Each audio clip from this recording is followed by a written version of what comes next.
आप episode number 2 में हम देखते हैं कि जानवी अपने पति के पास रिपोर्ट लेकर आती है और अपने पति को बोलती है कि इस रिपोर्ट में साफ साफ लिखा है कि मैं प्रेग्नेंट नहीं हूँ। इसका मतलब यह है कि डॉक्टर ने हम दोनों का चेकअप करके ये बताया है कि कमी मेरे अंदर नहीं तुम्हारे अंदर है। इतने साल हो गए आज तक तुम मुझको एक बच्चा नहीं दे सके।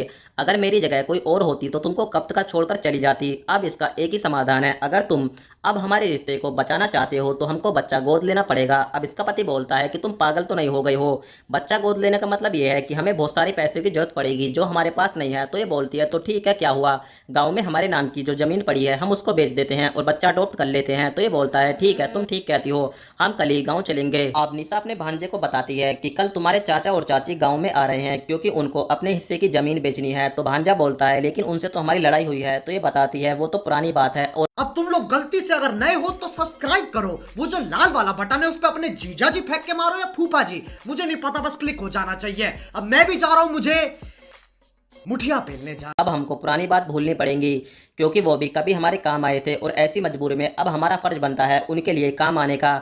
तो भांजा बोलता है ठीक है कोई बात नहीं, लेकिन वो यहाँ पर ज़्यादा दिन नहीं रुकने चाहिए क्योंकि दोस्तों इसको खतरा है कि जितने दिन चाचा और चाची यहाँ पर रहेंगे ये अपनी मामी की मलाई कैसे चाट पाएगा। तो मामी बोलती है तुम टेंशन मत लो, वो जल्दी चले जाएंगे। आप जानवी अपने पति के साथ गाँव में आ जाती है और यहाँ पर ये बाथरूम में नहाने लगती है। तो इसी बीच ये अपने पति से टावल मांगती है क्योंकि दोस्तों ये टावल लाना भूल गई है। तो उसके बाद इसका पति अपने भतीजे को बोलता है कि भतीजे तुम ही अपनी चाची को टावल दे के आ जाओ क्योंकि मैं तो अभी खाना खा रहा हूँ। उसके बाद दोस्तों सोनू जैसे ही अपनी चाची को टावल देने लगता है तो पता चलता है कि बाथरूम का जो पर्दा होता है वो नीचे गिर जाता है और चाची का ट्रेलर दिखने लगता है। चाची तो मुस्कुराने लगती है लेकिन यहाँ पर इसकी हवा खराब हो जाती है और इसी के साथ वेब सीरीज का जो एपिसोड नंबर 2 है वो भी यहीं पर समाप्त हो जाता है।